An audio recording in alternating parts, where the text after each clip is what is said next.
Welcome to What the Flick, everybody. Matt, Christy, Alonzo, and Ben. Popstar. It's got a whole title though. It's Popstar, Never Stop, Never Stopping. Oh, that's funny. We all saw and liked the Justin Bieber documentary, right? Yeah. I mean, admittedly, like we kind of liked it, and so I'm surprised by it. surprisingly good. And the Katy Perry documentary. It is aiming for being a parody of the Justin Bieber documentary. So Andy Samberg is as a singer, a pop star. He's, I don't know, he's all things to all people. He's Connor for real. He's kind of a Justin Bieber figure, but he's also formerly part of a boy band from the 90s called the Style Boyz. And he has become a smash hit on his own as a solo act, but he's peaking and he's learning what failure feels like, and he's not taking it particularly well. And the cameras are rolling the whole time. Take a look.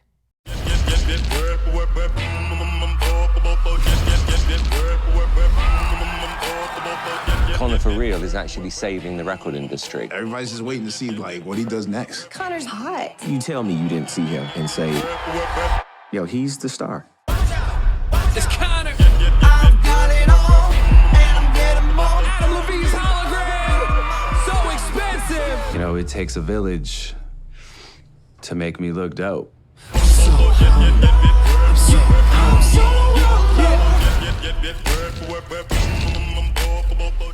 So I left my ass off the whole time. And it is what I thought it would be. It is a one-joke movie, but they find enough avenues into that joke the entire time, and it moves so well, I left my ass off. I had a blast. Yeah, the other thing, I think what makes this movie work too is the songs. Like you can't say Yeah. enough about how great those guys are at Lonely crafting, Island. the Lonely Island guys, at crafting these pop songs. Like, you know, we all know and love Dick in a Box, and we love I'm on a Boat, and we love Jizz in My Pants, and I Just Had Sex. Right. So these songs are as good as those. Like, you're listening to them, you know, the song that's the Macklemore satire is so vicious and so good.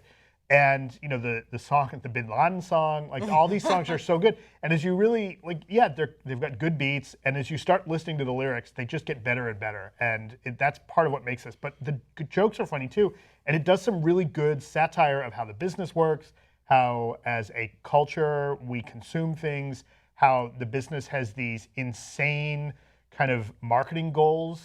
You know, the way he releases the album tied into, you know, a marketing.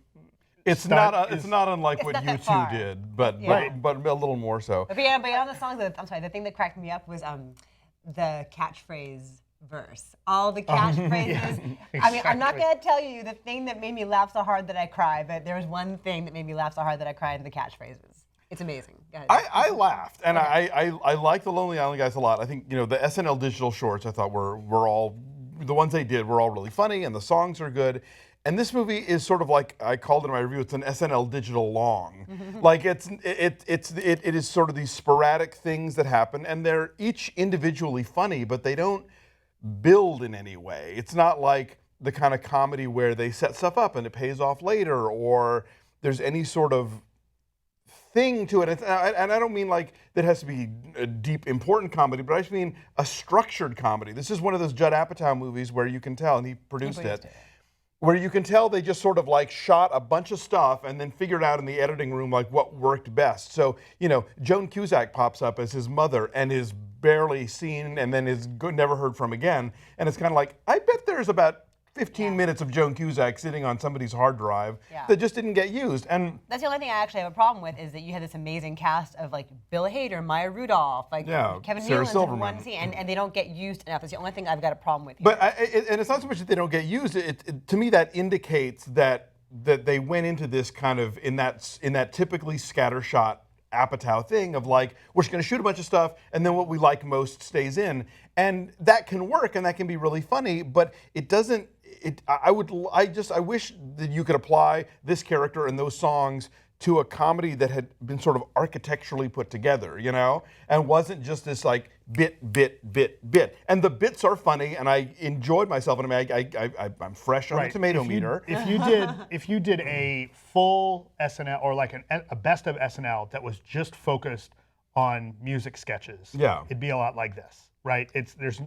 I agree with you. Like the storyline is not the most cohesive storyline we've seen in a movie like this, right? I mean, Spinal Tap builds. Like we've Yes. seen mockumentaries that actually are telling a story. The A Mighty Wind has things happening in this, and this one, the story doesn't work quite as well. But God, the sketches and the bits in this are so funny, and it's nice and short. It doesn't, It's really short. it's 85 short. minutes for you, Ben. yes. Right. Can't So believe it. it doesn't wear out its welcome. I think of it this way. In the first 5 minutes of a really great comedy, they're just warming up and you're starting to laugh and the big laughs are coming later. And for me, this was 85 minutes of the first 5 minutes of a comedy. Like I was laughing, but it wasn't really hitting home the way that it could have. Now, mind you, The Lonely Island, the last time they got to do a movie was 2007's Hot Rod, and I loved that film. I don't remember. I loved it when it came out. Like that's a movie that people are now sort of retroactively deciding it was funny. That was a great comedy. And it did the same sort of weird scattershot things like, why is Ebenezer Scrooge in this scene? But at the same time, it actually bothered to sort of put together characters and events and things that happen. So they're capable of making that kind of movie. And I wish this had been more like that because they're funny and they're clever and they're creative and the songs are brilliant. But I think this could have been a lot stronger. I would argue that there is legitimate structure to this movie. It's his downfall. He's totally peaked. He's everywhere. He's at the top of his game. And then he releases this album that is terrible. I mean, hilariously terrible. And it's how this guy who had everything way too young now has to figure out what to do when your career is falling apart. So I would argue that there is a legitimate structure to it. That's a theme, though. That's No, not a plot. it happens. No, it gets worse and worse and worse. Like in terms of the concerts, in terms of the reviews, in terms of the sales, in terms of the guy who comes up from behind him to usurp him as the hot new thing. I would argue that there is an actual structure here. I didn't see it, but I want to talk about your numbers in a sec because I have a question about your numbers. I'm going to challenge you just because I. Please do. But first, Please yesterday, challenge us on something that you've not seen. No, Please. it's a Get talk out of your ass concept again. None of you guys listen to Howard Stern, right? Regularly? No. A little bit. I was I thinking, like him. I don't get serious. Well, I had been on the show, his after show, with John Hine. Oh, you were and on some with of John? the guests, So, yeah. but one thing that gets me is that, like, they do those song parodies on the show, and they're like just sort of, they work into the framework of the show. But I was listening yesterday, and I was struck. They played a lot of them about Bobo in a short period of time, and they're brilliant. Like, they're these things that are like, they're maybe the most creative part of the show, and I'm not knocking the show. I listen every day. I'm addicted to the show. Like, the people who do song parodies well are geniuses. Like, it's so, when it's done well, it is so good. And I guess that there's a lot of that here. Yeah. Well, these And are. I'm just saying, I think we have dismissed the Weird Al Yankovics of the world. like it's super hard to do. Right. But these aren't like parodies I of got you. existing songs. They're just, but they are style. brilliantly crafted to sound like the hits of today. It's right. you know. I mean, it's a similar, not exactly the same thing, Yeah. but it's a similar talent, and it should not be underappreciated. No. Like, One thing too that you will love, there's a dead-on TMZ parody with Will Arnett as yeah. Harvey. But I'll tell you you- will love it. But you know what? I think I would have found that funnier had they not done the exact same bit and better on Amy Schumer last week. Oh, well, I like didn't literally, see it that. I had think just people will seen not have that seen sketch. So I then- think Right, with except Will that in Arnett as Harvey fairness- with the Not drinks. with Will Arnett, but somebody else doing Okay, the same but thing. in fairness, these guys at Popstar had to have shot that months ago. I know. Right. I'm just saying, look, comedy's not fair. I'm just telling You're you. retroactively penalizing. So it Christy, you needlessly, gave yes. it. What's your number? 8.3 So is what my I'm wondering number. is Yes. that what I'm like. You came out and you were like, I laughed my ass off. I laughed from start to finish. Yes. It is a comedy. Yeah.